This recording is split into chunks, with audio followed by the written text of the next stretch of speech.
kabisa walimu hapa. Na kazi za walimu kwa kweli ni kubwa. In fact, siku hizi hata walimu ukiacha kazi zile alizosema mheshimiwa hapa, wanafanya kazi za ulezi. Siku hizi kazi yetu sisi ni kupeleka tu watoto shule. Tulikuwa tunalipa ada na Dr. Samia akatoa ada. Sasa hata kazi ya wazazi siku hizi ni kuzaa tu, halafu na kupeleka watoto wakafundishwe elimu, kusoma, kuandika, lakini na malezi siku hizi wanapata kwa walimu wetu. Kwa hiyo walimu ni watu muhimu sana sana kwa taifa hili.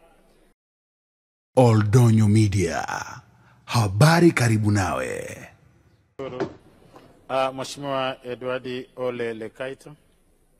Mheshimiwa Mwenyekiti, na kushukuru kwa nafasi. Na niseme mimi ni mjumbe wa kamati ya Katiba na Sheria. Nashukuru kwa nafasi ya kuwa mchangiaji wa mwisho. Lakini kama walivyosema wengine, tumshukuru sana Dr. Samia, Rais wa Jamhuri ya Muungano wa Tanzania, kwa kazi kubwa aliyofanya kwa miaka hii katika sekta zote nchini. Amewajengea wabunge heshima kubwa sana kwenye majimbo yetu. Leo hakuna jimbo leo unaweza ukazungumza habari ya miradi ya maendeleo kwa miaka 4 ya Dr. Samia. Ametubeba sana.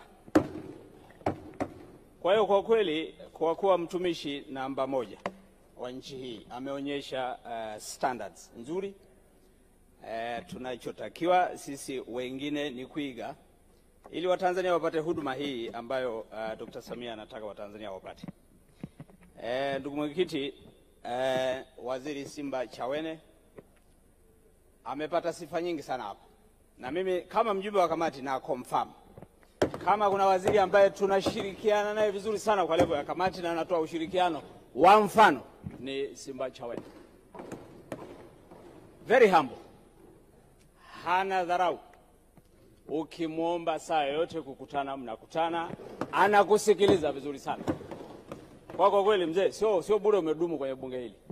Na nakuombea maisha marefu zaidi. Lakini ndugu Mwenyekiti, naibu waziri wako chuma hicho amekecha haraka sana tangu uteuliwe. Kwa kweli kamati imefurahia kazi zako na tumezunguka na wewe kwenye miradi mingi ya maendeleo. Unafanya kazi nzuri sana na uko kwenye mikono salama ya ulezi na utafika mbali bro.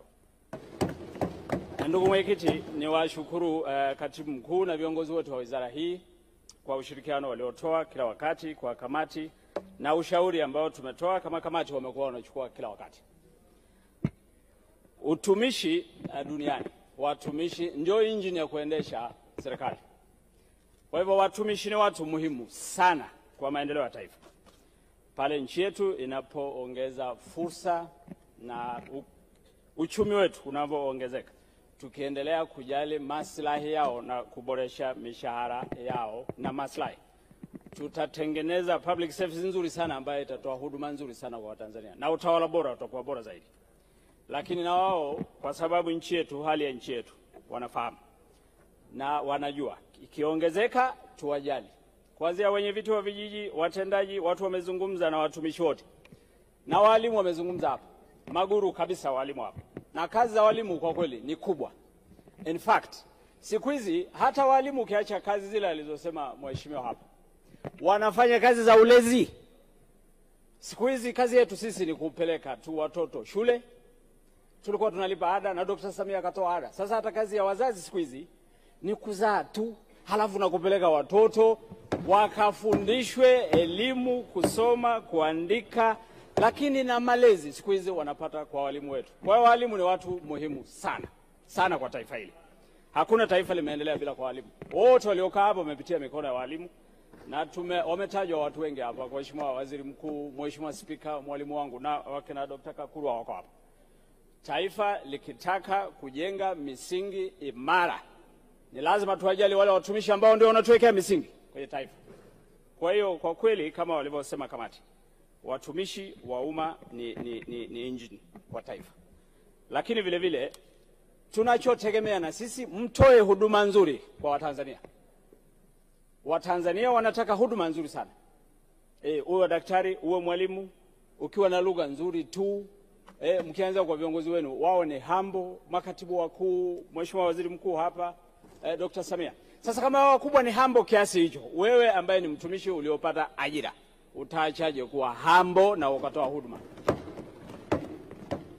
Tukifanya hivyo, na kwa sababu ajira, unajua ajira imekuwa jambo kubwa sana. Na ni kwa sababu moja tu. Nchi yetu tangu tumepata uhuru, ongezeko la vijana wanaosoma wamekuwa ni wengi sana kila mahala, hata kuliko capacity ya serikali kuajiri. Kwa hivyo kwenye swala hili la ajira, mimi nilikuwa na, kama walivyoshauri kamati, tufanye mjadala wa kitaifa kila wakati, kwa sababu sio swala la utumishi peke yake.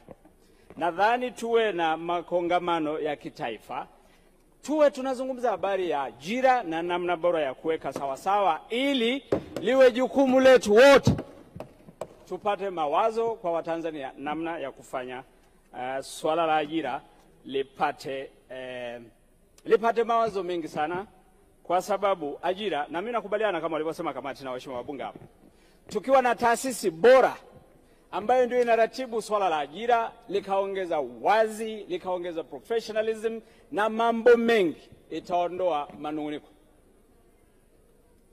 Lakini isipokuwa na uwazi mzuri sana, itaanza kujenga matabaka. Kwa hivyo na namna pekee ya kuondoa hilo ni kuwa na taasisi moja kama walivyopendekeza kamati na waheshimiwa wabunge hapo, ambayo ndio inajengewa misingi ya kutengeneza swala la ajira. Swala la ajira ni utaifa. Tunataka tuone taifa tukiona ajira. Tunataka kuona inclusivity. Tunataka kuona watu wanaojitolea. Kujitolea ni swala la kizalendo. Tunataka ajira hizi zireflect umoja wa taifa letu. Lakini tusipokuwa na chombo maalum ambayo ina vet hii process, tutatengeneza matabaka ambayo hayana maana. Kwa kweli kama walivyosema kamati, taasisi yetu inayohusika na mambo ya ajira ikipewa jukumu hili, na wao wakaongeza creativity kwenye ajira zetu, nadhani Watanzania watafurahi na kila mtu atarizika. Kila mbunge hapa leo umemsikia, kila mtu angetaka leo aone katika ajira zinazotoka, aone angalau vijana 2 watatu wanatoka jimbo lake, kwa misingi hiyo hiyo ya kuendeleza utaifa na inclusivity. Lakini mheshimiwa mwenyekiti, TAKUKURU wamekuwa creative sana. Ule mradi wao wa kusema TAKUKURU rafiki ikiendelezwa zaidi, unajua tunachotaka, badala ya kuanza kukamatana tu na kusubiri mtu afanye kosa akamatwe, tujenge vijiji na wenye viti wenye weledi wa kufanya kazi zao vizuri sana. Kwamba leo tuwe na role model ya kijiji ambayo mnaweza mkatupeleka tukasema huyu mwenyekiti huyu amefanya kazi zake vizuri sana, na wenye viti wote wanatakiwa wafuate hivi. Kwa hiyo TAKUKURU rafiki sasa ulikuwa ni ubunifu mzuri sana, na nimpongeze mkurugenzi wa TAKUKURU na taasisi yote ya TAKUKURU kwa kuja na mpango huu wa TAKUKURU rafiki. Tunataka taasisi zetu ziwe bora zaidi. Tunataka utawala bora uwe bora zaidi. Kwa wakati mwingine tuinvest kwenye kuwafundisha zaidi na kujenga uwezo wao kama walivyosema wengine hapo. Lakini mheshimiwa mwenyekiti, wamesema watu vyuo vikuu vinataka independence kabisa, na mimi nakubaliana. Na alishasema Profesa Kitila, mimi sio mnywaji wa wine, lakini alisema hivi, wine inavyozidi kukaa zaidi ndio inazidi kuwa bora zaidi. Na mimi nakubaliana. Profesa anavyozidi kuwa aged ndio anakuwa bora zaidi. Kwa kuna wakati mwingine badala lakini ya kusema tu tuachie, tutengeneze mpango ambao kuna maprofesa tutakubaliana huyu aendelee hata akiwa na miaka 100. Why not? Nchi zingine duniani kuna profesa anakuja na wheelchair kwenye lecture theater, ana over 100 years, but it doesn't matter. Lakini haiwezekani tu kwamba ni every professor. No, lazima tutakuja na mpango maalum wa kuwa recognize wale gurus kwenye maeneo fulani, awe ni bingwa mwalimu, awe ni profesa, awe ni jaji mahakamani, kwenye sekta zetu hizi. Tukiweza kulinda hiyo, tutakuwa tumeweka msingi wa taifa na taifa letu likawa bora zaidi. Na tunapotengeneza ajira za nje huko, lazima kuwe na freedom ya universities, tuweze kuleta maprofesa kutoka nje ili tuweze kuandaa vijana wetu waweze kuajirika huko duniani. Mwenyekiti, nakushukuru, asante, naunga mkono kwa hili. Asante sana. Oldonyo Media, habari karibu nawe.